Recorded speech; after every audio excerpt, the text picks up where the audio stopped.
Welcome back. We're still at University of Houston. Morning's taking off. A bunch of good conversations going on. We're at Houston Energy and Climate Week. Speaking of good conversations, I'm sitting here with Renee. How you doing today? I'm doing great, Mark. How are you? I'm doing wonderful, especially now that we got the microphone turned on, because we had a great conversation before we turned it on. Real quick, you have a background in engineering. I do, right? Yes. You recently completed your MBA. Congratulations yes, I did. on that. Thank you. Exciting time. Yeah. And you're here at Houston Energy and Climate Week, and you're looking for something different to do as far as a profession. But we'll get to that at the end of the conversation. But before we get to that, when I say something like climate, what's the first thing that pops in your head? I think of CO2. I think of methane. I think of global warming. I think of things we need to do to help us ensure our future generations have an environment that they can live comfortably and prosper in, right? And prosper in. Yeah, it's nobody wants a dirty planet. Nobody wants to negatively affect the world that we live in. So I love that. It's but from an engineering point of view and from a business point of view, now that you have your MBA, a lot of what's going on in our world right now has been caused by, let's say, people that should not be making decisions, right? So politicians making decisions on science and business doesn't seem to work out well, right? And so when I'm looking at what's going on in our world right now, if we're going to clean up things like emissions, I really think it's up to the private sector to do it, not the government. I think the government can add direction, but I think and I'm actually pro-subsidy for a little while, but at some point I think the subsidies need to go away and you need to actually have a for-profit, right? So like here in Texas, our wind energy, we're the number one wind producer in the U.S., which a lot of other states don't know. Mm-hmm. But our wind subsidies were only for a short time, and then our wind energy has to compete with everything else that produces energy, and that causes competition and profits, and it causes the ability for us to come up with solutions to address those problems. And I think the same thing sometimes like around CO2. If somebody can make $1 to reduce the amount of CO2 we dump in the air, the amount of methane, I think that's going to go further than government mandates. What do you think? I think that's a good point about the CO2 and having a dollar of credit for every CO2 that you're able to capture, because then it incentivizes big companies and small companies alike to partner to come up with ways to get that value back. But I think you touched on something interesting about government involvement. I think projects are expensive, and what I learned today, just hearing $2.5 billion just from one hurricane outage. Isn't that crazy? For not even a week. Yeah. If we had that $2.5 billion with my experience in oil and gas, we could do a lot with that money. And if we had that sort of money funding, I think we could. The infrastructure could be improved. We could do a lot to basically prevent future issues like that easily. Yeah.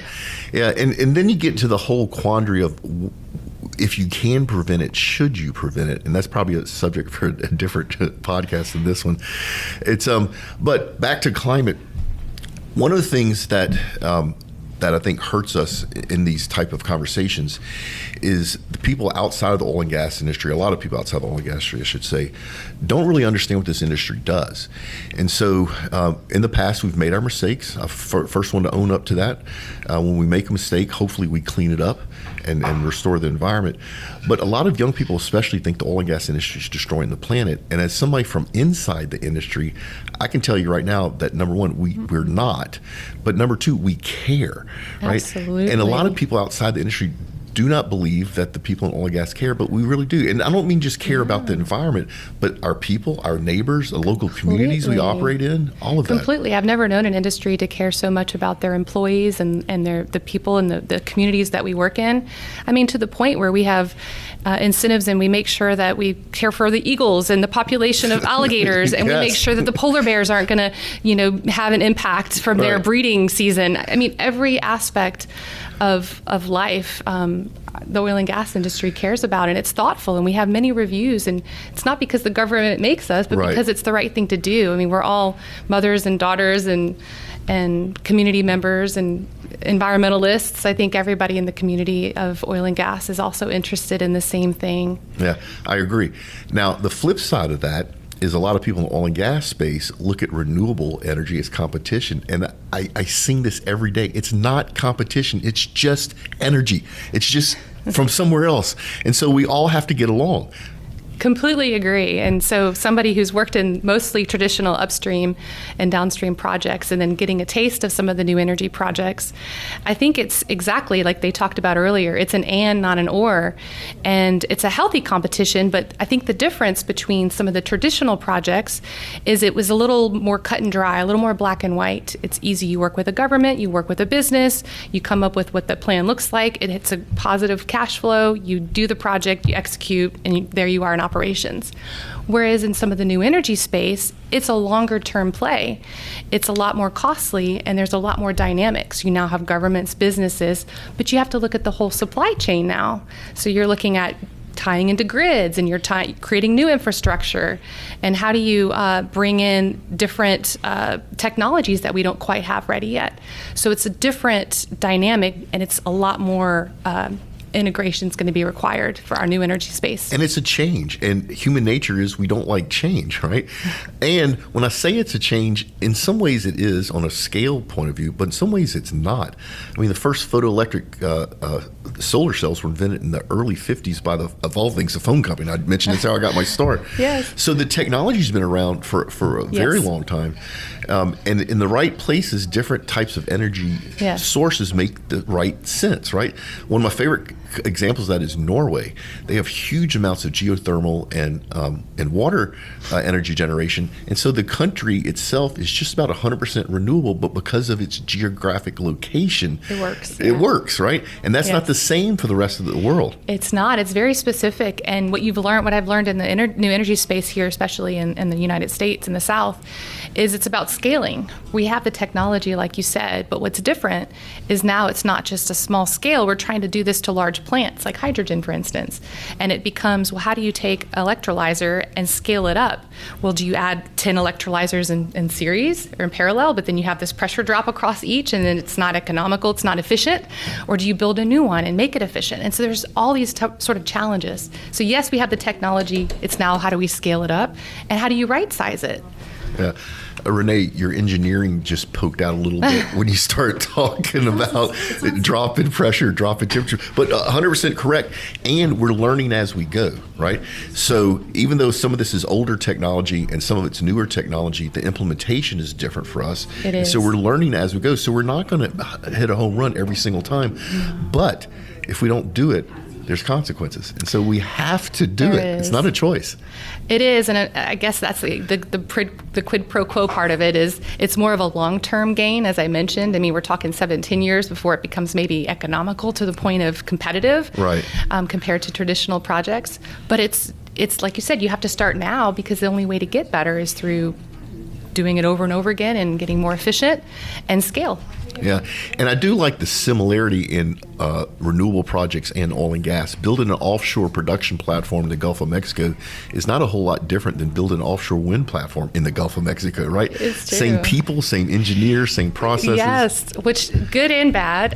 They were just talking about last week. We were in. Axel was presenting about offshore wind and some different new technologies. And I think that's exactly the kind of thing we're going to need to move the dial because it is very costly. So you've got oil and gas projects that are using these big vessels that are very costly each day to operate. Right. And there's a whole line of people who can't wait to use those vessels. And so every day counts. And here you've got these new energy projects like offshore wind wanting to use those same vessels, but they're not bringing the same revenue. So it's hard to basically get in the queue to be able to afford those vessels.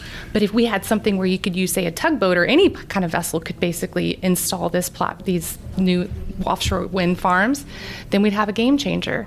So it's things like that I'm seeing in some of this new startup space that's getting me really excited about where we can move the dial. It is exciting, the startup space, right? I have to admit the energy, I don't mean energy as far as electrons, I mean energy as the enthusiasm of the young people. It's fantastic. It is fun.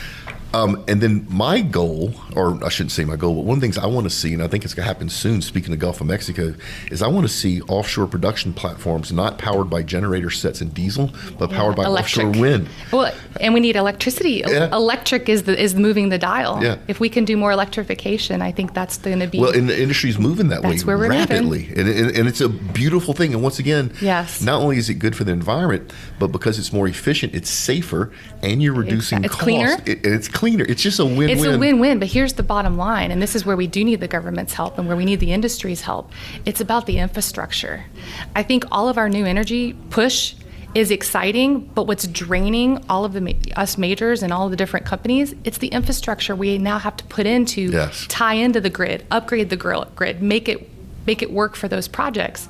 If we had help there, and we need to focus on there, I think it's twofold. It'll help the new energy project space, and it also helps us prevent this $2.5 billion 5-day power outage that was unnecessary. Totally unnecessary. So And we live I think through that's it. our if I Yeah. were the government, that's where I would start. Let's start with making sure we're doing the maintenance and we're getting our grids where it should be, and then working with the majors to basically help the burden of that cost, because that's draining, I think, the economics. Yep. Renee, what a great way to wind this conversation down. Now, I mentioned earlier in the conversation, you're out there looking.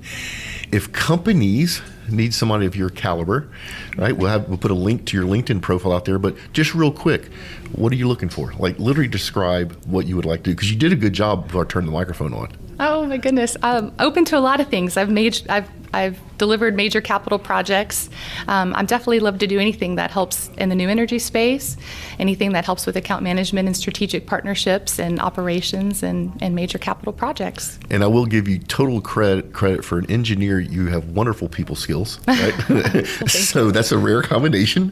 But thank you for coming on the show. People will put a link to Renee's LinkedIn profile in the show notes. You just scroll down and click on it. Reach out to her if you need a articulate, intelligent, bright young woman that has oil and gas experience and large capital project experience. Thank you so much, Mark. Appreciate it. All right, folks, we will see you next time.